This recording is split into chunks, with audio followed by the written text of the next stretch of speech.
what they were elected to do. Stephen Moore knows the president, CNN senior economics analyst and former Trump campaign economic advisor, and Angela Rye, CNN political commentator and former executive director of the Congressional Black Caucus. Good to have both of you. And Stephen, just jumping right in, just given this whole controversy involving race and the president's past things he said, is it not fair to ask that question? Well, look, I've been in meetings with Donald Trump many times in the last 2 years, and I've never once heard him say anything disparaging. And these were meetings, by the way, Brooke, where there was no Democrat or no, one who might leak something to the press, and I've never heard that kind of language. I think that the point that Sarah Huckabee was making is a good one, is that you look at his record and what he has done in terms of his business accomplishments, the fact that he's hired thousands of Stephen, I just have to jump in, Hispanic. because you don't have to be in a meeting with this man to hear some of these comments he's made. I mean, the Pocahontas reference, his comments after Charlottesville, the Central Park Five. What am I missing? Judge Curiel some months ago. Yeah. Is that not a fair question to be asking based upon what the president has said very publicly?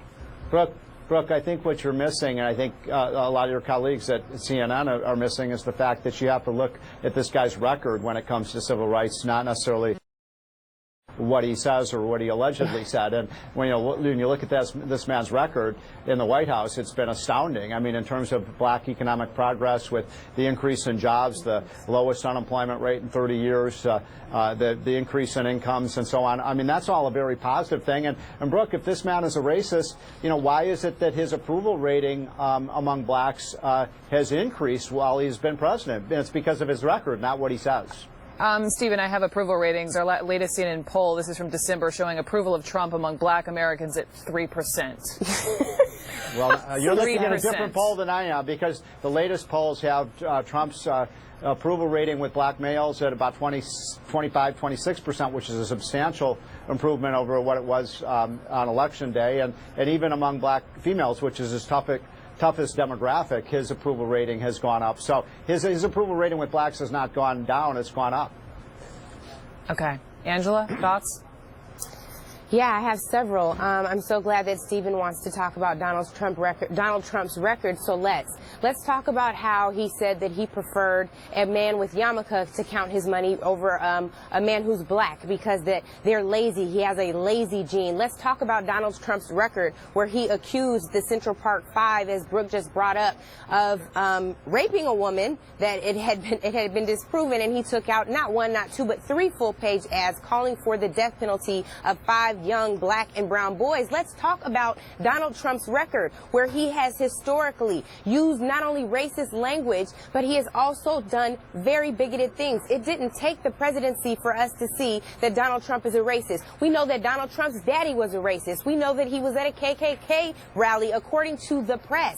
This is something that is in his DNA. I have said it on air. I was laughed at when I told everyone that Donald Trump was a just based on all of the evidence presented before us, and I'm not backing away from it now. I don't care if he was elected to this office or not. He is a racist, and this country has to atone for the fact that it has put a racist in office. I'm not talking about racially charged language. I'm not talking about someone who might accidentally say something that could potentially be prejudiced or discriminatory. I'm talking about an all-out racist person in the White House. He has to atone for it. That is why there are members of Congress who are introducing a censure resolution for this purpose. Donald Trump has to atone for what he's doing. I want to have Stephen respond. Stephen, go ahead.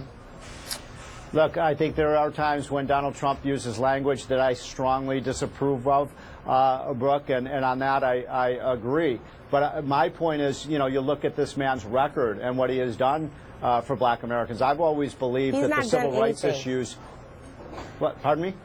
He's not done a single thing for black America. You keep talking about civil rights. You tell me what civil rights issue Donald Trump has pushed. Let me show you how Donald Trump has made it harder for people to vote. Let me answer that. Please answer it. Let me answer that question. The rate of new job creation for Black Americans is twice per month. What is a civil under rights issue, Donald Trump. Stephen? What it was? What's the civil rights issue? Hang on. Let him finish on the economics of it, because specifically, and that is correct. Let me come in behind you, because specifically it's been the lowest African American unemployment rate in decades. Right. It is something that Stephen brought up. High rate.